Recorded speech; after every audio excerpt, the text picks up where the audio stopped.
Hi and welcome to this video, which is for you who have a narcissistic mother. Welcome also to my channel where I talk about growing up with a narcissistic mother, the effects this has on you and how you can heal from it. My name is Feverish and I'm a registered counselor. I work one-on-one with people online all over the world. I also have my own experience of this. So I'm a survivor myself of a narcissistic mother. The thing with having a narcissistic mother is that it's really important to understand fully what you are experiencing, because there has been so much dysfunction, so much pain, and we as children growing up with her take it upon ourselves to we end up with a shame-based self, low self-worth, dysfunctional ways of being with ourselves and others, feeling like we're not good enough and so on. So videos that I create are a way of supporting you in your healing process, strengthening you and actually seeing what's truly going on. 7 points here of what using the metaphor of ingesting poisons and how this affects you. For the first point, you will find that if you ingest poison, the more poison you take, the worse you will feel. So it's about the dose. So the more you are around your narcissistic mother, the more contact you have, the closer relationship you have to her, the more involved you are, the worse you will feel. So the point number 2 is moving on from this, is that with her toxicity, she will, for instance, toxicity like criticism, like repressed aggression that you just energetically feel even if it's not spoken out.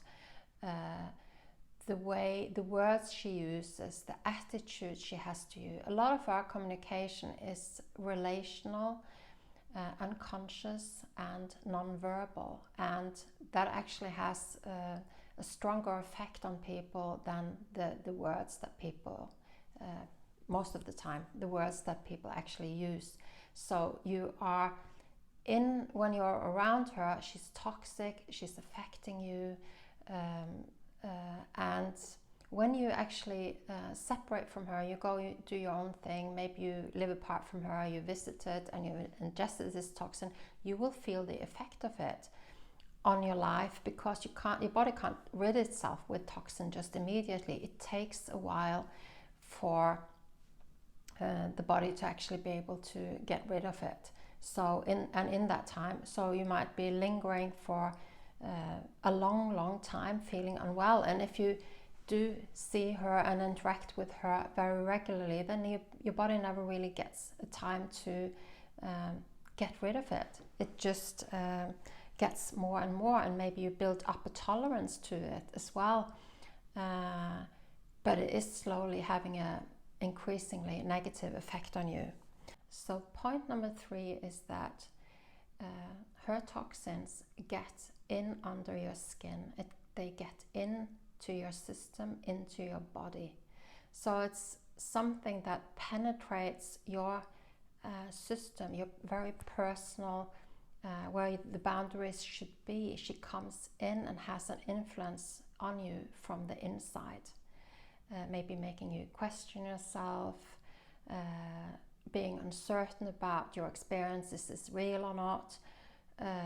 Certainly in the beginning of an awakening process to this, that's how it can feel. And you ask yourself, have I done something? Have I eaten something? What have I done? Have I done something stupid? Most of us who grew up with a narcissistic mother have internalized and created a very harsh inner critic that really beats us down.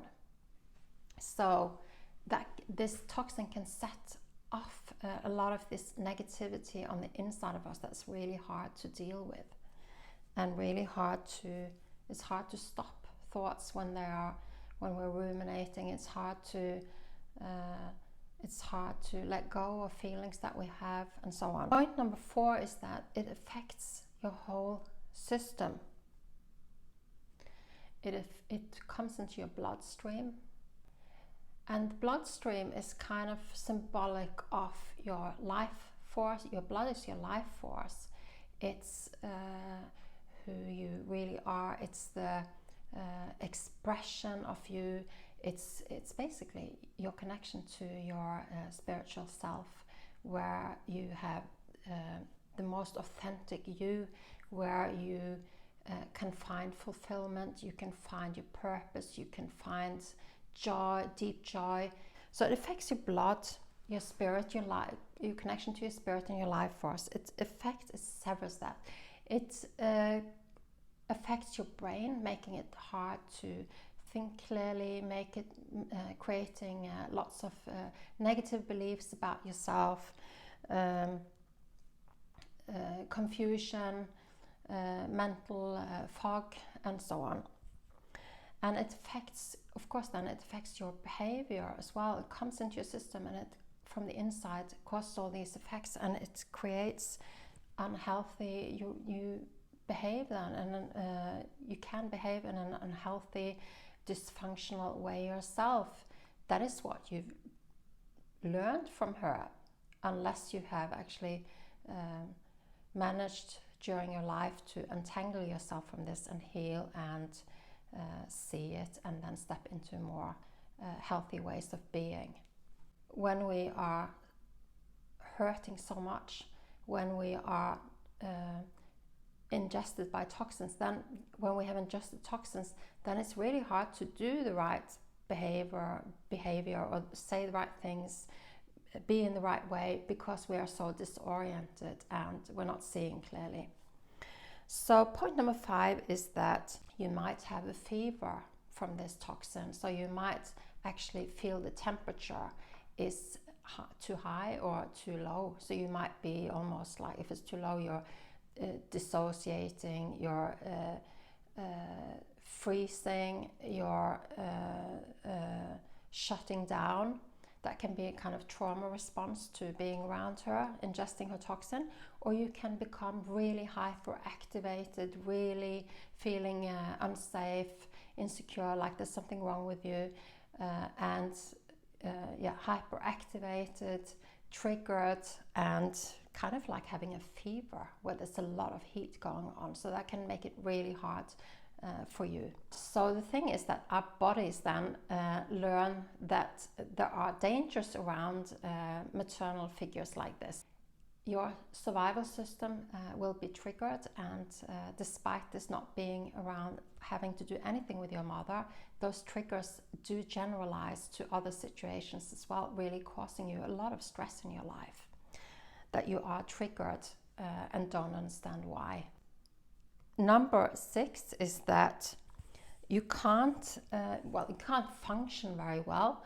You end up like a shell of yourself because you've got all this toxin inside of your body. So it affects you, how you feel in yourself. You get drained, emptied, you're a shell of yourself. You can't give to the people that you care about and love, that's how it can actually spread into your relationships and daily functioning. And I want to say as well, point 7, if you ingest toxin after toxin after toxin without any boundaries and just carry on, sometimes it can take your life.